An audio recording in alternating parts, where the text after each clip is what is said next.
Viewers আসসালামু আলাইকুম। তো এটা হবে জেনেটিক্সের আমাদের 4th ক্লাস। হ্যাঁ, তো এর আগের 3টা ক্লাস দেওয়া আছে, বোথ ইউটিউবে অ্যান্ড ফেসবুকে দেওয়া আছে। তোমরা যদি না দেখে থাকো তাহলে দেখে আসতে পারো।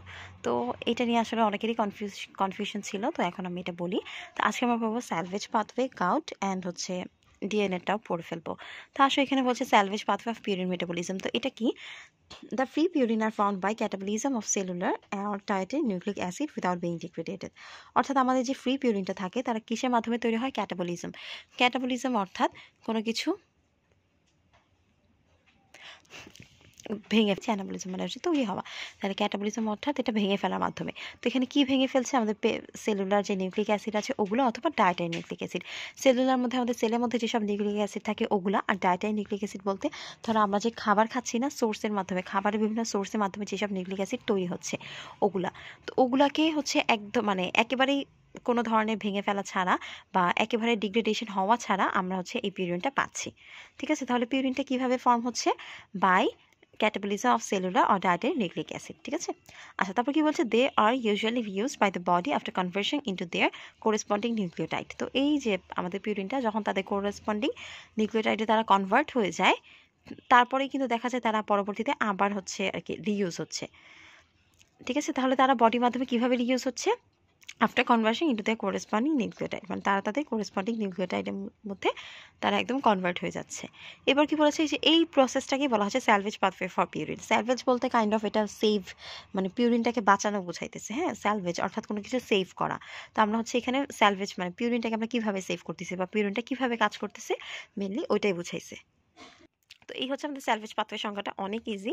তো আবার যদি তোমরা বলো তাহলে এখানে কি বলেছে? আমাদের বডির মধ্যে যে ফ্রি পিউরিনগুলো আছে ওরা তৈরি হয় ক্যাটাবলিজমের মাধ্যমে। ক্যাটাবলিজম কার কার হয়? সেলুলার অথবা ডায়েটারি নিউক্লিক অ্যাসিডের। তো এরা কি হয়? উইদাউট বিং ডিগ্রেডেড, কোনো ধরনের ডিগ্রেডেশন ছাড়াই হচ্ছে এরা তৈরি হচ্ছে।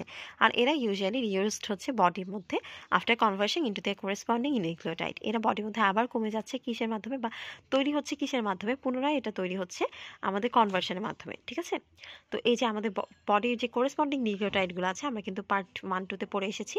তো ওদেরকে কনভার্ট করার মাধ্যমে দেখা যাচ্ছে এরা রিউজড হচ্ছে। আর এই যে প্রসেসটা, এটাকে বলা হচ্ছে স্যালভেজ পাথওয়ে ফর পিউরিন। এখন আসলে সাইট কি? তো এই পিউরিনের সাইট হচ্ছে আরবিসি আর ব্রেন, অর্থাৎ রেড ব্লাড সেল অ্যান্ড হচ্ছে ব্রেনের মধ্যে আমরা এই পিউরিন স্যালভেজ পাথওয়েটা পেয়ে থাকবো। এখন আসো গাউট। গাউট কি? It is a form of arthritis caused by excess uric acid in blood. অর্থাৎ এটা একটা আর্থরাইটিসের একটা রূপ, যেটা কিনা আমরা কখন পেয়ে থাকি?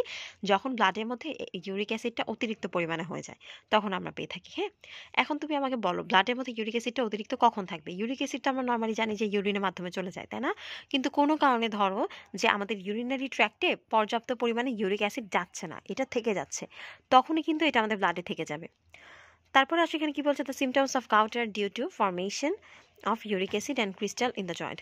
তো এখানে বলছে আমাদের যে গাউটের যে সিমটমসগুলো পাবো সেটা আমরা কেন পাবো? কারণ আমাদের বডির মধ্যে প্রচুর ইউরিক অ্যাসিডটা তৈরি হয়ে যাবে, আর এগুলো আমাদের প্রত্যেকটা জয়েন্টে, যেমন নি জয়েন্ট আছে, এলবো জয়েন্ট আছে, প্রত্যেকটা জয়েন্টে ক্রিস্টাল ফর্ম করবে। হ্যাঁ, তো এই জন্য হচ্ছে আমরা গাউটের সিমটমসগুলো দেখে থাকবো। তারপরে আসো এটা কি বলেছে? এটা কজটা কি? কজটা কিন্তু আগেই বলে দিয়েছি যে এটার কজের মধ্যে একটা কজ থাকবে যে সেক্রেশনটা, আমাদের ইউরিক অ্যাসিড সেক্রেশনটা কমে যায়। কোথায় ইউরিক অ্যাসিড সেক্রেশন হবে এটা সবাই জানি, ইউরিনারি ট্র্যাক্টে, ইউরিনের মাধ্যমে কিন্তু ইউরিক অ্যাসিডটা চলে যায়, তাহলে ওখানে সেক্রেশনটা কমে যাবে। আর আরেকটা কজ কি? এটা হচ্ছে ডিফেক্ট। হ্যাঁ, যদি আমাদের পিউরিনে কোনো ধরনের ডিফেক্ট থাকে, তো বলছি it can be caused by defect in an enzyme of purine metabolism. অর্থাৎ আমাদের পিউরিন মেটাবলিজমের মধ্যে যদি কোনো একটা ডিফেক্ট থাকে, পিউরিনটা যদি সে ঠিকভাবে একদম একদম ধরো ওর মেটাবলিজমটা যদি ঠিক মতো না হয়, তখন হচ্ছে এই ধরনের এফেক্ট দেখা যায় বা এই ধরনের গাউট তৈরি হয়। ঠিক আছে, তাহলে আমরা বুঝলাম যে পিউরিন মেটাবলিজম যদি প্রপার ওয়েতে না হয়, ভাইভাতে এরকম কোশ্চেন করতে পারে যে বলো তো যে পিউরিনের ডিফেক্টের জন্য একটা রোগ হয়, সেটা কি? সেটা হবে গাউট। ঠিক আছে, আর গাউটটা কি? এটা একটা টাইপ অফ আর্থরাইটিস, যেটা হয় আমাদের ব্লাডের মধ্যে এক্সেস ইউরিক অ্যাসিড বেড়ে গেলে। আচ্ছা, তাহলে আসো এখন গাউটের টাইপসে কি আছে? দুই ধরনের, একটা হচ্ছে প্রাইমারি, একটা সেকেন্ডারি গাউট। আর ট্রিটমেন্টটা কি? ট্রিটমেন্ট হবে অ্যালোপিরিনল দ্যাট ইনহিবিটস xanthine অক্সিডাইজ। তাহলে এখানে আমি ট্রিটমেন্টে কি পাচ্ছি? Allopurinol that inhibits xanthine oxidase. আচ্ছা, এখন এটা ট্রিটমেন্টটা এইভাবে মনে রাখতে পারো, যেহেতু এটা পিউরিনের জন্য হচ্ছে, তাহলে যে ট্রিটমেন্টেও পিউরিন কথাটা আসবে, এখানে আসবে অ্যালোপিউরিনল, যেটা কিনা ইনহিবিট করবে আমাদের xanthine অক্সিডেজ। মানে অর্থাৎ আমরা পিউরিনের মধ্যে পড়ে আসছিলাম না, যেখানে অ্যাডিনিন থাকে, গুয়ানিন থাকে, xanthine থাকে, হাইপোxanthine থাকে। তো এই যে xanthine তৈরি হওয়া এই জিনিসটা বা xanthine অক্সিডেজ হওয়াটাকে যদি ও ইনহিবিট করে দেয়, তখন কিন্তু দেখা যাবে যে আর এই গাউটটা ফর্মেশন হচ্ছে না। ঠিক আছে, তো আশা করি সবাই এতটুকু বুঝতে পেরেছো। যদি কারো কোনো ধরনের প্রবলেম থাকে তাহলে কিন্তু আমাকে কমেন্ট সেকশনে জানাতে পারো। আর এর আগের দিন আমরা পড়েছিলাম পিউরিন আর পাইরিমিডিনের পার্থক্য। তো এখানেও দেখো পিউরিন পাইরিমিডিনের মধ্যে জাস্ট পার্থক্য আমরা পড়েছিলাম র মেটেরিয়াল কী কী আছে। আর এটা কিন্তু বলেছিলাম যে প্রথম 3টা র মেটেরিয়াল কিন্তু সেম থাকবে for both purine and pyrimidine. Aspartate, carbon dioxide, glutamine কিন্তু সেম থাকবে। হ্যাঁ, জাস্ট পাইরিমিডিন মানে পিউরিনে গিয়ে আমাদের এখানে অ্যাড হবে যে ফর্মাল ফলিক অ্যাসিড। আর পিউরিনের এন্ড প্রোডাক্টটা কি ইউরিক অ্যাসিড। যেহেতু পিউরিন থেকে ইউরিক অ্যাসিডটা তৈরি হচ্ছে, তাই এই ইউরিক অ্যাসিডটাই যখন আমাদের এক্সেস পরিমাণ ব্লাডের মধ্যে বেড়ে যাবে তখন কিন্তু আমাদের গাউটটা দেখা যাবে। আর পাইরিমিডিনের এন্ড প্রোডাক্টে আমরা কি পাচ্ছি? Ammonia, beta alanine, beta amino, isobutyrate etcetera. ঠিক আছে, তো আশা করি এতটুকু বুঝতে পেরেছো। এখন আসো নিউক্লিয় প্রোটিন শর্ট নোট। তাহলে নিউক্লিয় প্রোটিনটা কি? যেহেতু নামেই আছে নিউক্লিয় প্রোটিন, অর্থাৎ এখানে একটা নিউক্লিক অ্যাসিড থাকবে আর হচ্ছে একটা প্রোটিন থাকবে, তাই না? নামটা থেকেই তোমরা বুঝতে পারতেছো।